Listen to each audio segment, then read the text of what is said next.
Eclesiastes, capítulo de número 11, verso de número 6. O texto vai dizer assim para nós: pela manhã semeia a tua semente, e à tarde não retires a tua mão, porque tu não sabes qual prosperará, se esta, se aquela, ou se ambas igualmente serão boas. Amém?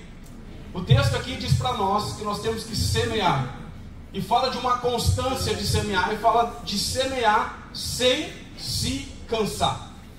É interessante, irmãos, que no nosso trabalho, nessa intensidade que nós vivemos, eu troquei uma carreira de engenharia para estar lá no Desafio Jovem, para estar na igreja. Eu tenho então uma vida praticamente tempo integral, envolvida nas questões do Senhor, aonde a nossa vida, irmãos, é repartir palavra.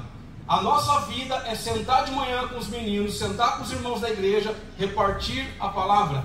A nossa vida é estar à tarde na sala de aula com os meninos do Desafio Jovem, aplicando estudos bíblicos, repartindo a palavra. E várias vezes nós repartimos a palavra, nós semeamos no coração dos irmãos, semeamos no coração dos irmãos da igreja, e às vezes parece que aquilo nunca vai frutificar, porque alguns não escutam, alguns abandonam, alguns viram as costas, alguns voltam para a droga, outros voltam para outros tipos de pecado, e parece que não dá resultado. E nessa caminhada, irmãos, que já vai fazer praticamente 18 anos que nós vivemos isso, parece que a gente dá uma esmorecida. Chega num determinado tempo que a gente tende a cansar. Chega num determinado tempo, amados, que parece que nós cansamos de lançar a semente. É quando a nossa vida ela já está confortável, nós já estamos com a nossa convicção em Cristo muito bem estabelecida, mas nós esquecemos que as pessoas que estão na nossa volta são pessoas que também precisam da palavra.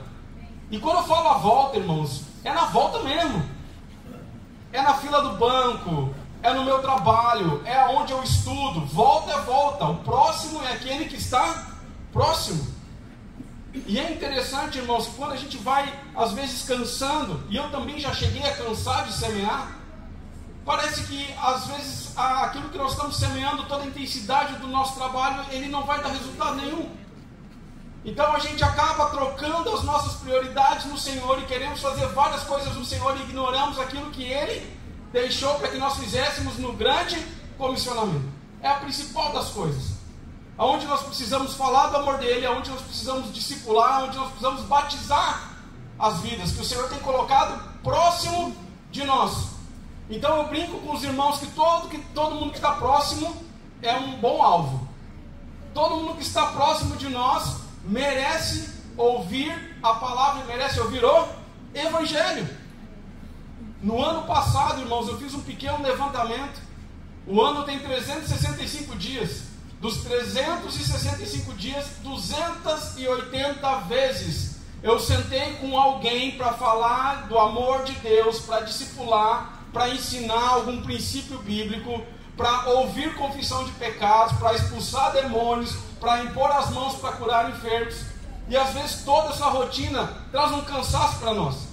E esse ano, quando nós viramos o ano, e viramos o ano não só na igreja, mas também viramos o ano no Desafio Jovem com menos recursos financeiros, a gente fica um pouco mais parado. A gente tende a querer descansar. A gente tende a querer dar uma esticada, dar uma relaxada, e isso é muito perigoso, irmãos, porque nós vamos às vezes nos desconectando do propósito que o Senhor tem para as nossas vidas. E o texto que nós acabamos de ler aqui, ele diz que não podemos retirar a nossa mão.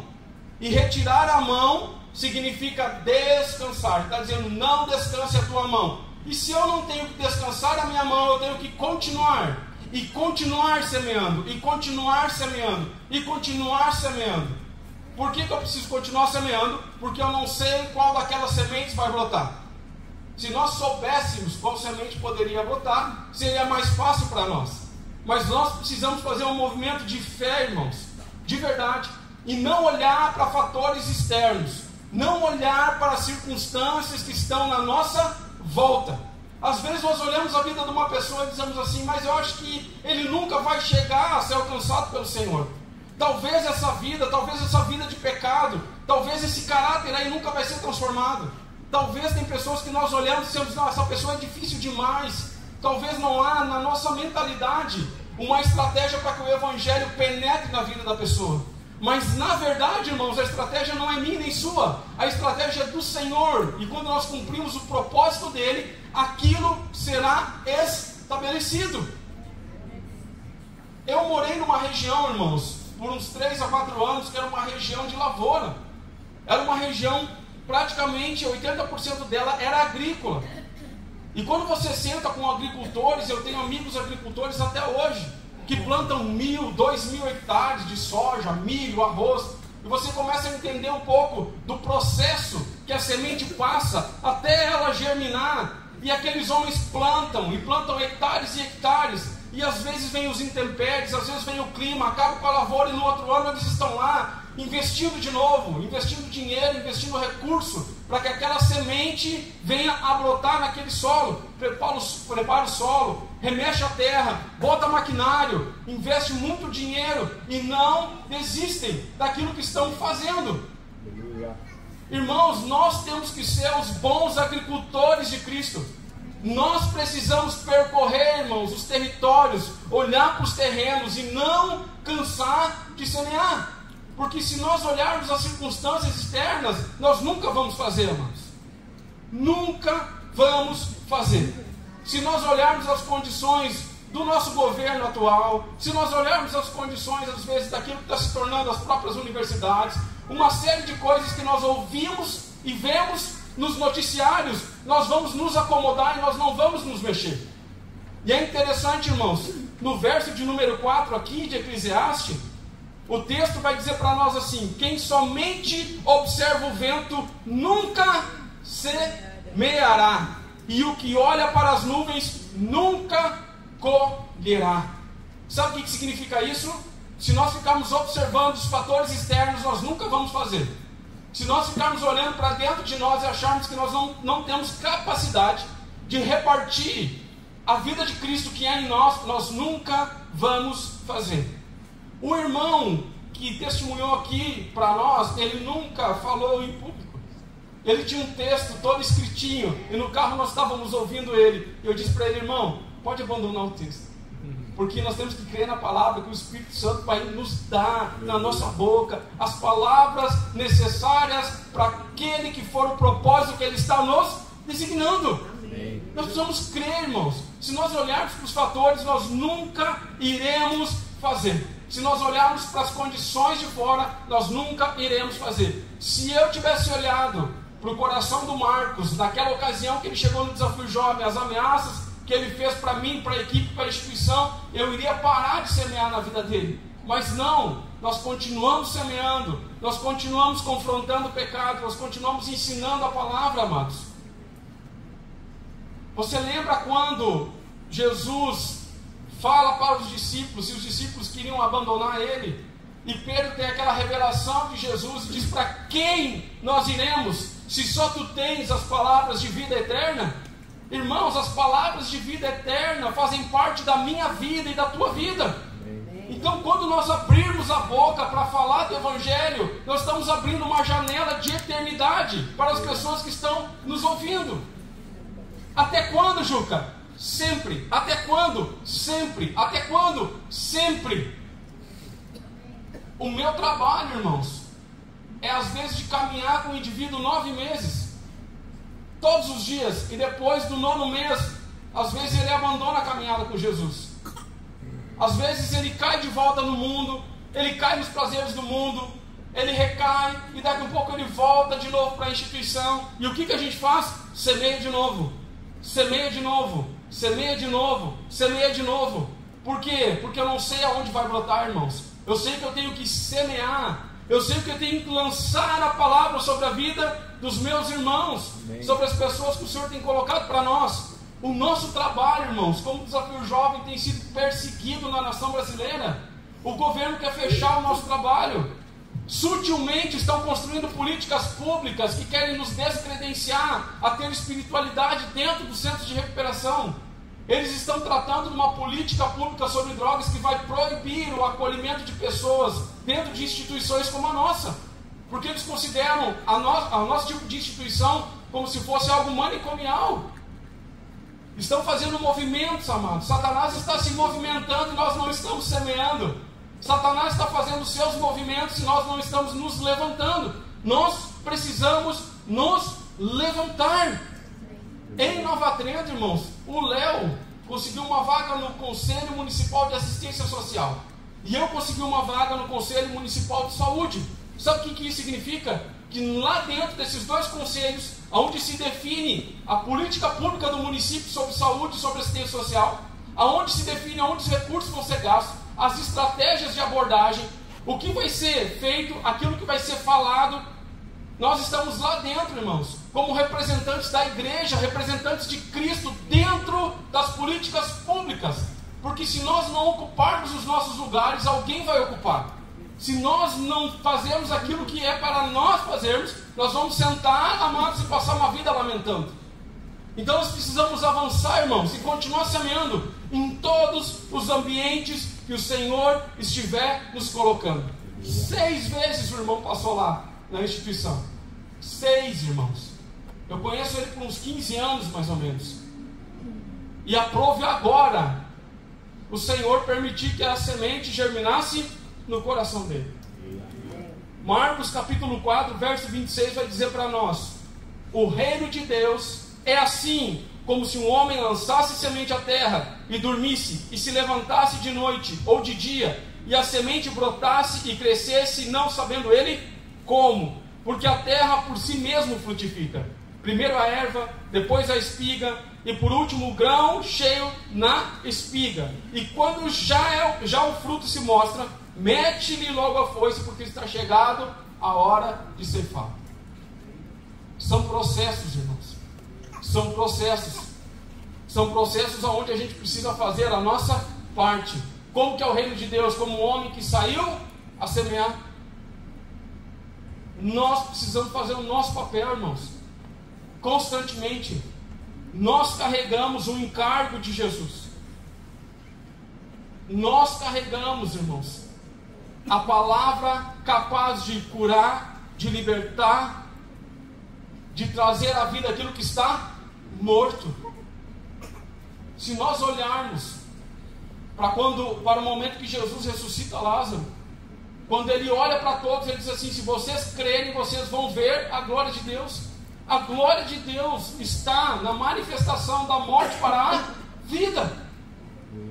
E nós temos vida dentro de nós, irmãos. Vida dentro de nós. E nós precisamos avançar. Nós precisamos construir, amados, algo novo para o Senhor. É interessante, irmãos, que o trabalho de semear é um trabalho cansativo. E é muito mais fácil, às vezes, nós rejeitarmos esse trabalho. É muito mais fácil nós fazermos as coisas dentro somente do ambiente que o Senhor está nos colocando, no ambiente congregacional. Mas nós precisamos, de fato, irmãos, ser chamados para fora. Nós precisamos mesmo. Sabe que, com todas as mudanças políticas que têm acontecido no nosso país, e com as mudanças que têm acontecido no nosso trabalho, nós estamos nos preparando para um futuro. Eu sou formado em engenharia e agora estou cursando uma outra faculdade de serviço social. Estou fazendo uma especialização na área da dependência química. Eu brinco nos lugares que eu vou, e talvez eu, ao menos, não conheço nenhum engenheiro que é assistente social. Não conheço.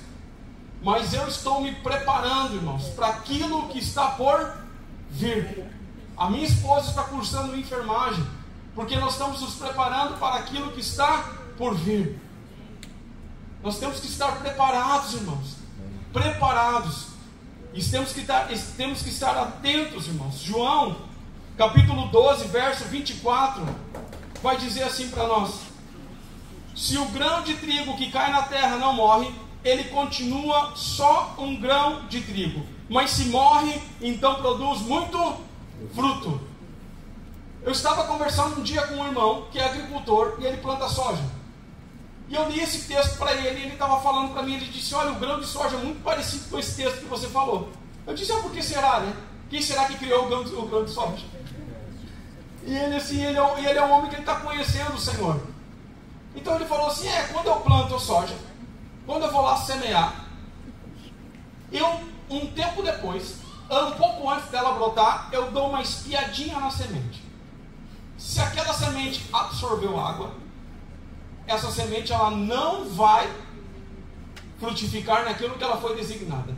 Se ela inchar, se eu ver que ela está inchada, eu sei que a lavoura não vai render. Mas se ela estiver sequinha, se ela estiver murchinha ali dentro, se aquela semente morrer, aí eu tenho certeza que eu vou ter uma grande colheita. Ele disse, aí sim, eu já vou preparando o maquinário, já vou fazendo a manutenção que eu preciso dos equipamentos, porque quando eu passar o trator, eu vou colher muito, eu vou colher bastante, eu vou ter uma colheita extraordinária.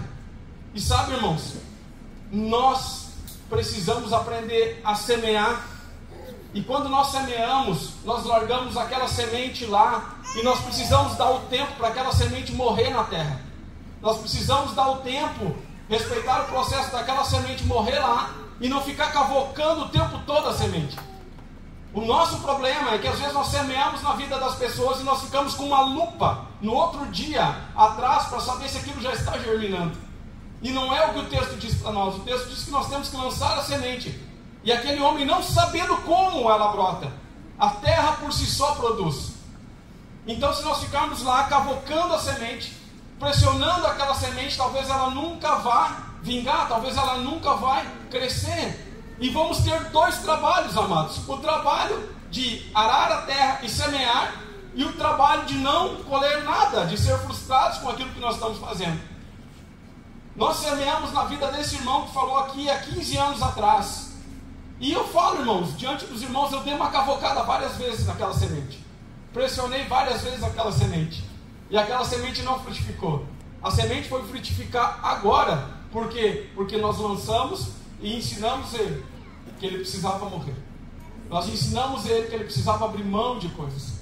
E no processo que ele aprendeu a morrer, agora a vida dele está frutificando. Não só a vida dele, mas a vida da esposa dele também. A esposa do Everton era 30 anos fumante. 30 anos, irmãos. O Everton também há uns 30 anos que ele fazia uso de tabaco. Nunca mais eles colocaram nenhum tipo dessa substância na boca. Nunca mais. Nunca mais. Sabe como a irmã parou? Discipulado, cuidado. Discipulado, cuidado. Discipulado, cuidado. Um dia ela encontrou na palavra a resposta que ela precisava. Que a vida dela, que ela era o templo do Espírito Santo. Qual foi o papel da minha esposa? Semear a palavra. Então, irmãos, nós temos uma árdua responsabilidade. O Everton falou aqui que eu encontrei ele na frente da igreja, e naquele dia, irmãos, que eu encontrei ele na frente da igreja, eu tinha preparado uma palavra para repartir com os irmãos, e eu não estava entendendo o motivo daquela palavra. Que é a palavra que está lá no Evangelho de Lucas, onde Jesus vai estar no primeiro encontro com os discípulos, e ele provém a primeira grande pesca milagrosa. E quando eu estava conversando com o Senhor naquela tarde sobre essa palavra, estudando sobre ela, eu disse, Senhor, mas parece que não faz sentido, porque às vezes nós queremos trazer coisas tão profundas para a igreja, coisas assim, às vezes mirabolantes, né? E eu disse, Senhor, isso aqui é tão simples que eu não sabia nem explicar. Mas tudo bem, eu me debrucei sobre aquela palavra, e a partir do momento que nós chegamos na reunião, deu um problema no som. Lá em Nova Trento dá muito problema no som, irmãos, não sei aqui, mas lá dá. Deu um problema no som, e aí como lá ainda a gente tem uma equipe pequena, então a gente cobra o escanteio e vai cabecear na área, né? E até quando os irmãos, quando eu converso com um irmão ou outro, eu pego algumas dicas aí, porque o negócio lá tá meio feio, a gente não sabe muito. Mas eu passei por trás dos irmãos, e a mesa de som ficava no canto, e eu vi o Everton lá na rua. E quando eu vi o Everton lá na rua, o Senhor me lembrou, essa é a palavra. E eu disse, mas Senhor, não faz muito sentido. E aí eu pedi para ele esperar, e eu desci as escadarias. Quando eu desci as escadarias, o Senhor falou comigo, agora você tem que fazer uma coisa. Eu disse, mas o que eu tenho que fazer com esse homem? Aí o Senhor disse, vai lá e abraça ele, declara uma palavra sobre a vida dele. Eu falei, Senhor, mas eu já fiz isso tantas vezes, porque era uma amizade de 15 anos. Eu disse, eu vou lá fazer de novo. O Senhor disse, vai lá e faz de novo. E eu fiquei com aquilo na cabeça, abracei ele e tudo, ele ficou constrangido. abençoei a vida dele, tentei carregar para dentro da igreja, né, irmãos? Tentei, puxar ele não quis vir, respeitei ele, foi embora, e quando eu estava voltando, o Senhor falou comigo: você precisa aprender a fazer as mesmas coisas, mas como se fosse pela primeira vez. Os discípulos estavam no barco, tentaram pescar a noite toda, profissionais da pesca, não pegaram nada. Jesus encontra eles e fala para eles uma coisa óbvia: volte a pescar, lança-te ao largo e vai pescar. Você imagina aqueles homens escutando aquilo de um homem que eles nunca tinham visto, mas eles obedecem e eles dizem: sob a tua palavra nós vamos lançar as redes.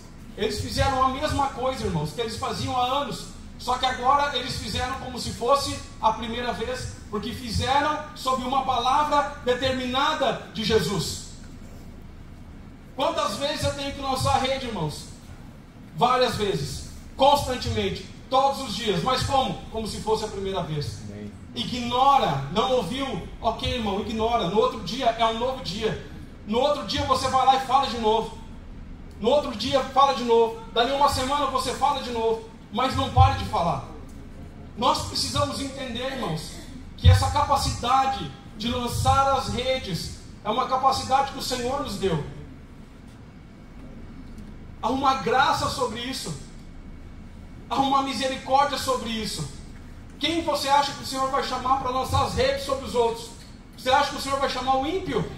O Senhor vai nos chamar, amados, constantemente. Constantemente. Quantas vezes eu devo fazer? Várias vezes, irmãos. Várias vezes. Amém? Amém. Eu queria deixar esse encorajamento para você. Talvez, irmão, você está orando muito tempo por uma pessoa e parece que não está dando resultado.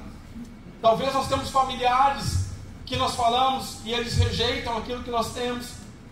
Quantas pessoas talvez no nosso trabalho que debocham de nós, caçoam de nós. Quantas coisas acontecem na nossa volta que às vezes querem fazer com que a gente paralise, irmãos. Com que a gente pegue a nossa semente, guarde aqui no bolso, no alforje e não use mais.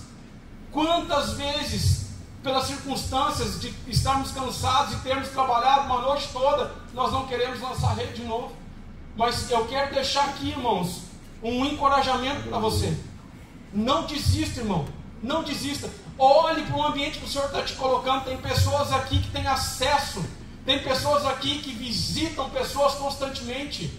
Eu fui professor, irmãos.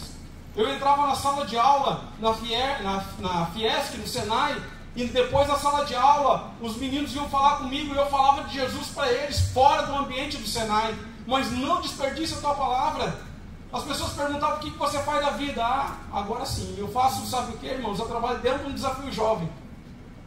E é lá que a gente vai achar um lugar de preparação e um lugar para que essa palavra caia no coração das pessoas. Nosso testemunho, irmãos, para nós às vezes parece que não é nada, mas é impactante para quem está precisando. Impactante, irmãos. Então você pare e pense: quais os lugares que o Senhor está me colocando? Quais os ambientes que o Senhor está me colocando? É nesses ambientes que o Senhor quer te usar, amado. Você está lá por um propósito. Você não está lá por um acaso. Nós mudamos, irmãos. 800 quilômetros daqui, fomos para um lugar que nós não conhecíamos ninguém. Nem o meu vizinho da direita, nem o da esquerda. Não conhecia nada. E daquele lugar, em poucos meses, fizemos um grupo de discípulos. Às vezes não faz sentido algumas coisas para nós, mas para o Senhor faz todo sentido, porque há um propósito nelas. Aleluia. Amém? Amém. Então que você consiga, irmão, entender. Você consiga entender que há um poder do Espírito Santo que opera através da tua vida. Amém. Que poder é esse? Que ressuscitou Jesus dos mortos. Aleluia. É muito poder, irmãos.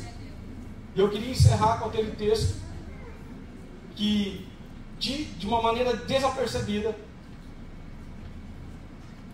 o Jamel um dia ministrou para nós, e está lá em 2 de Coríntios, se eu não me engano, capítulo 12, onde diz assim: eu, de boa vontade, me gastarei, e me deixarei gastar, ainda que, amando mais, seja amado menos.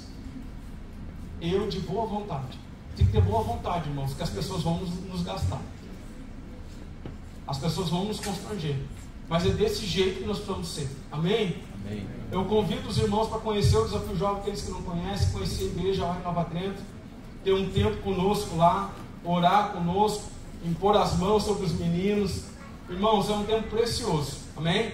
Amém. Eu queria deixar esse encorajamento para os irmãos. Assim, no precioso nome de Jesus. E irmãos, não esqueça de no final ali ter um pãozinho da vida, também tem uma camisetinha, e os irmãos podem estar ali nos ajudando a abençoar o Senhor. Amém? Amém. Salve.